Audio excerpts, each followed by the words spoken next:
Bonjour et bienvenue, voici notre tour d'horizon économique, géopolitique et boursier. Nous sommes le mercredi 11 mars, jour historique pour les marchés obligataires, jour historique pour les actions et nous commençons par une petite touche de géopolitique juste pour signaler que l'Ukraine est au bord du défaut de paiement. Alors quand je dis au bord, c'est-à-dire que c'est une histoire de quelques heures ou de quelques jours.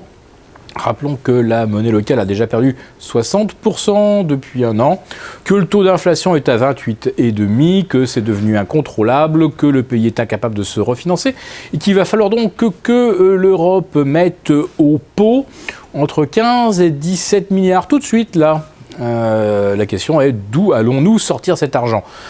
Pas de problème, l'argent, on peut l'inventer, on peut l'imprimer. C'est d'ailleurs la démonstration que nous inflige la Banque Centrale Européenne ce mercredi matin, puisque l'on entendait des marchés aller quasi stables aux alentours de 7h ce matin, et qu'à 9h, au miracle, le CAC 40 ne tardait pas à prendre 50 points, puis 60, puis 70. Et voici le CAC 40 revenu en quoi ? En 2 heures de cotation au contact des 4960, effaçant les pertes des 2 séances précédentes. Des pertes dont il faut rappeler qu'elles étaient liées à la crainte que Wall Street consolide un peu, que les monnaies décalent un peu trop vite. Et hier soir, le Dow Jones a perdu 1,85%. Rappelons que lorsque les places européennes en avaient terminé, le Dow Jones perdait environ 1,20. Il a fini à moins 1,85. C'était donc pire que prévu.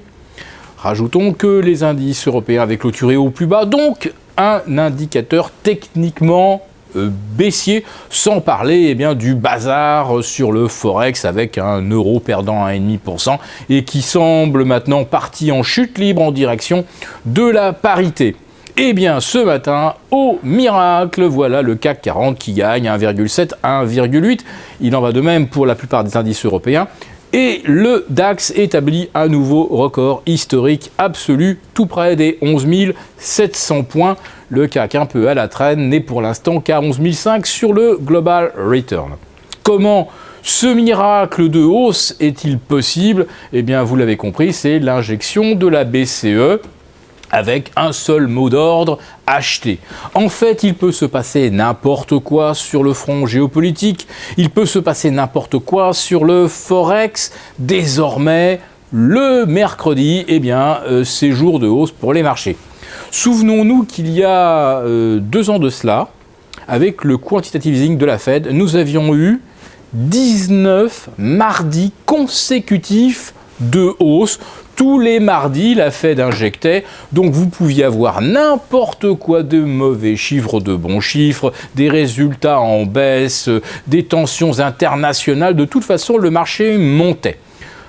Alors un marché qui monte tout le temps, oui, c'est plus un marché naturellement, mais bon, ça c'est pas nouveau, vous le savez. Mais quand même, le scénario de cette séance de mercredi est quand même une illustration assez splendide, assez confondante du fait qu'il n'y a qu'un seul acheteur sur le marché, entre guillemets, qu'un marché qui n'est plus un marché ne sert strictement à rien. Et quand on se met à la place d'une banque qui voit se déverser tous les mois 60 milliards dans le système, pourquoi diable irais-je fiche un seul euro dans l'économie réelle, celle des gens comme vous et moi, alors que sur les actions ou les obligations, on gagne absolument à tous les coups, quelles que soient les circonstances. Oui, pourquoi irais-je mettre un seul euro dans l'économie réelle ? La réponse, vous la connaissez, non, ils ne mettront pas un euro dans l'économie réelle, mais continueront de vous vendre l'escroquerie intellectuelle, comme quoi, youpi, on peut aujourd'hui réduire ses coûts d'endettement quand on est une entreprise ou quand on est un particulier et qu'on a emprunté. Sauf que des particuliers qui ont emprunté, on va dire qu'en gros, c'est même pas la moitié de la population. Alors que tout le monde a soit un salaire, soit une pension, soit reçoit des aides X ou Y. Tout le monde reçoit des revenus. la baisse des taux ne favorise que ceux qui effectivement ont de l'endettement.